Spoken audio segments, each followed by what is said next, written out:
Salam baku dapa dengan kata Mama Aleta. Podcastnya Mama Aleta Fun. Karibmu berbagi cerita seputar perempuan, lingkungan, dan perjuangan tanah air yang percaya setiap cerita punya makna.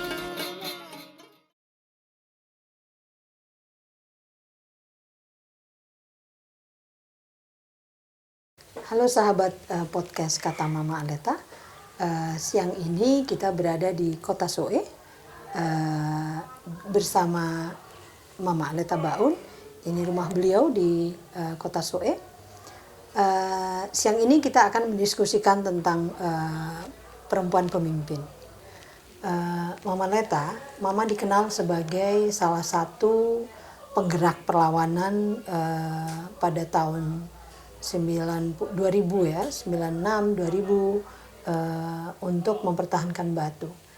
Apa tantangan-tantangan yang dihadapi oleh perempuan dalam masyarakat adat untuk bisa tampil menjadi pemimpin? Ya, terima kasih Mbak Mai. Yang pertama untuk awal, karena budaya selalu mengikat kaum perempuan.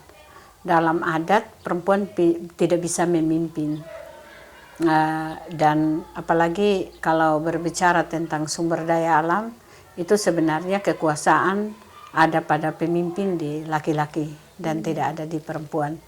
Nah, sedangkan di perempuan itu adalah perempuan yang akan mengurus tentang pangan dan yang akan mengurus ekonomi. Dan kita tahu bersama bahwa ketika ada kegiatan-kegiatan yang mengganggu sumber daya alam, pasti korban utama adalah kaum perempuan. Dan karena itu dari segi ekonomi, dari segi pangan, itu perempuan yang akan mengalami utama. Nah, bagaimana saya keluar sebagai pemimpin di tengah masyarakat adat? Karena pada saat saya menjadi pemimpin untuk memimpin masyarakat, ada banyak hal. Ada banyak orang yang tidak mau menerima itu sebagai pemimpin. Perempuan jadi pemimpin ya, bisa perempuan, gitu ya. Tidak banyak orang menerima itu karena menurut mereka itu melanggar hukum adat. Ya, tetapi saya sendiri sebenarnya tidak mau untuk tidak mau untuk mendengar isu-isu itu, karena untuk menjadi pemimpin perempuan atau merubah itu tidak selamanya harus mendengar banyak cerita atau banyak anggapan orang atau banyak kecurigaan dan hal-hal lain. Tetapi dengan itu semestinya banyak harus sabar dan tenang dalam menghadapi pembicaraan, omongan-omongan orang di luar daripada di lingkungan di mana saya tinggal, juga di lapangan, di masyarakat adat. Karena kenapa mereka harus berbicara tentang itu? Karena itu belum banyak orang yang mengetahui tentang apa yang sebenarnya kita perjuangkan, apalagi itu korban bagi perempuan. Terus bagaimana saya bisa mengajak para perempuan-perempuan lain untuk ikut terlibat dalam perjuangan atau ikut terlibat untuk keluar rumah, untuk duduk berdiskusi, untuk berbicara. Walaupun perempuan-perempuan banyak yang tidak berbicara, tetapi kalau mereka terlibat dan mereka mendengar, ini mereka berpikir ya, mereka punya pengetahuan untuk berpikir. Jadi bukan target 50% perempuan bisa bicara, itu bukan target kita. Tetapi cukup dia punya pengetahuan. Nanti dari pengetahuan yang dia miliki, dia akan berusaha untuk bagaimana dia bisa keluar dari lilitan yang dihadapi.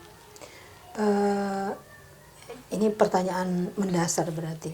Kenapa banyak perempuan itu sulit menyampaikan atau lebih banyak diam sebenarnya? Apakah dia seperti itu secara asli begitu ya, atau ada apa sebenarnya di balik itu?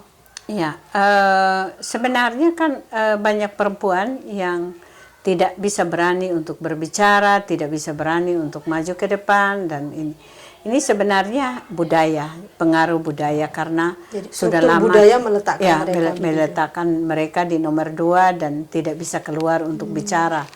Tetapi budaya itu berada itu ketika itu di masa penjajahan. Kalau sebelum penjajahan memang perempuan punya porsi untuk melakukan sesuatu, untuk berbicara tentang hal yang benar dan Khususnya bisa perempuan Molo ya? Iya, khususnya dan tidak hanya di perempuan Molo. Saya pikir ini kan kita lihat dari penciptaan ya. Cipta kain tenun itu kan perempuan mempunyai ruang untuk bisa mengekspresi dirinya sebagai perempuan, dan dia juga mempunyai ruang untuk bisa berbicara. Nah, tetapi waktu penjajahan, setelah habis penjajahan kan semua perempuan takut untuk keluar. Itu sebenarnya trauma itu terbawa dan menjadi budaya untuk perempuan-perempuan itu tidak bisa memimpin, perempuan tidak bisa berbicara, perempuan tidak bisa mengambil keputusan. Tetapi kalau kita mau melihat lebih jelas dengan perempuan ketika di dalam hidup dalam rumah tangga, sebenarnya perempuan punya porsi untuk mengambil keputusan. Misalnya hari ini mau makan apa, dia punya keputusan untuk lebih menguasai daripada suami. Misalnya saya pingin untuk harus punya ini, dia lebih menguasai bisa untuk menggunakan memutuskan. itu Ya, sebenarnya menggunakan itu untuk mengambil keputusan. Atau hari ini mau potong ayam, perempuan itu bisa mengambil keputusan untuk potong karena dia merasa dia punya hak untuk konsumsi. Nah, pangan. Nah, itulah yang semestinya bahwa perempuan itu bukan tidak berani, bukan tidak ada porsi. Ya. Waktu perjuangan itu kan sebenarnya perempuan ada dia tidak bisa memimpin. Titik apa atau kejadian apa yang membuat Mama Aleta kemudian merasa, oh ya, saya ini harus tampil, kalau tidak ini tidak akan berubah. Nah, itu peristiwa apa yang membuat mendorong saya untuk tampil? Yang pertama karena saya mencintai alam. Yang kedua, semasa saya kecil kan saya selalu bermain di alam. Itu yang sangat penting.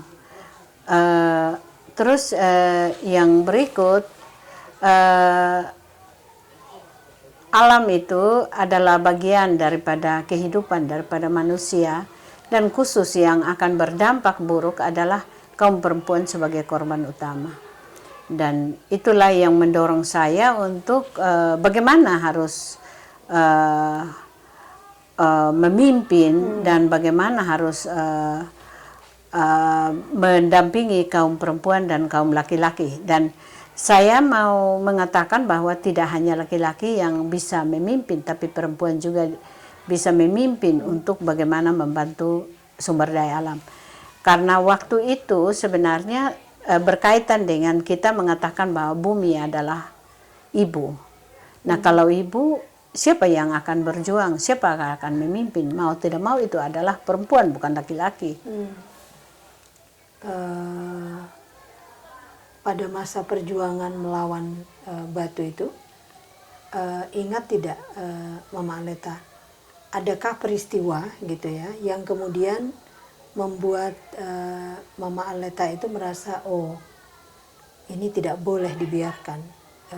Itu ada peristiwa apa yang?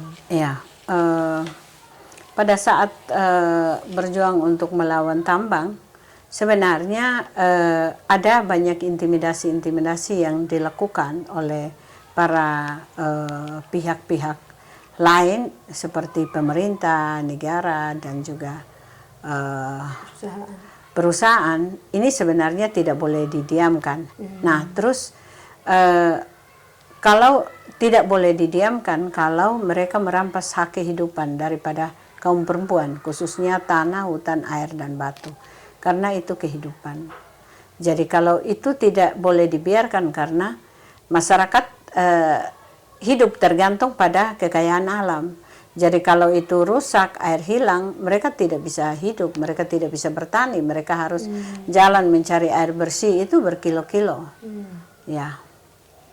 Ini untuk anak-anak muda atau perempuan lah ya, yang tentu tantangan itu masih dialami oleh perempuan untuk menjadi pemimpin sampai saat ini. Ya.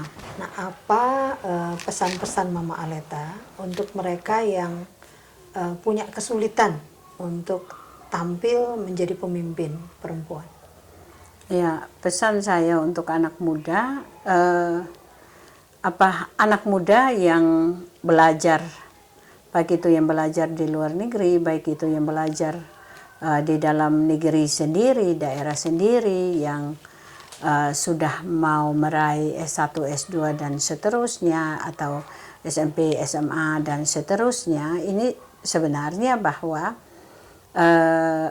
harus kuat dan belajar lebih banyak untuk mengenal kampung dan mengenal lingkungan di mana mereka tinggal. Karena kan begini, kalau semua tidak ada tanah, tidak ada air, tidak ada batu, tidak ada pohon, bagaimana orang bisa menikmati oksigen, dan bagaimana orang bisa sejahtera kalau itu semua panas atau terik matahari yang lebih besar atau hujan yang berlebihan, seperti perubahan iklim yang sedang dialami oleh kita semua di Indonesia. Tidak mungkin negara akan melakukan itu, walaupun negara punya duit segudang atau negara itu sebagai pencipta uang, tetapi dia tidak bisa memutar kembalikan alam untuk pulih, kecuali kaum muda yang sudah harus berpikir tentang alam itu harus dijaga, dilindungi, dan kaum perempuan juga yang mulai berpikir bagaimana kehidupan generasi yang akan datang untuk menikmati pangan yang cukup, ekonomi yang memadai, karena tidak mungkin orang tinggal di kota besar dan tidak membutuhkan bahan pangan dari kampung. Itu ajaib. Tapi semua yang dikonsumsi oleh orang-orang yang tinggal di kota, baik itu orang-orang pejabat, presiden saja menikmati bahan pangan itu dari kampung.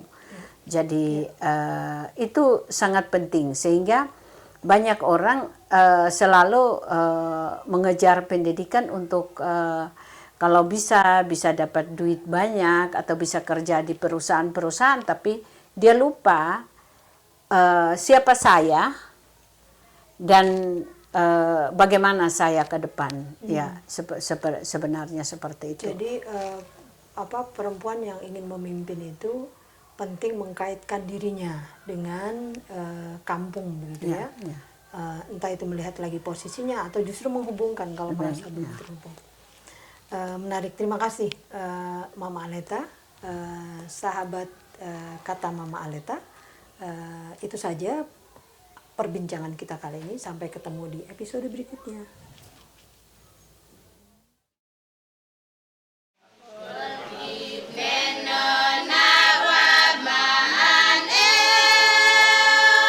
Semoga cerita tadi bernas. Kami undang kamu untuk mengusulkan topik podcast selanjutnya. Bye!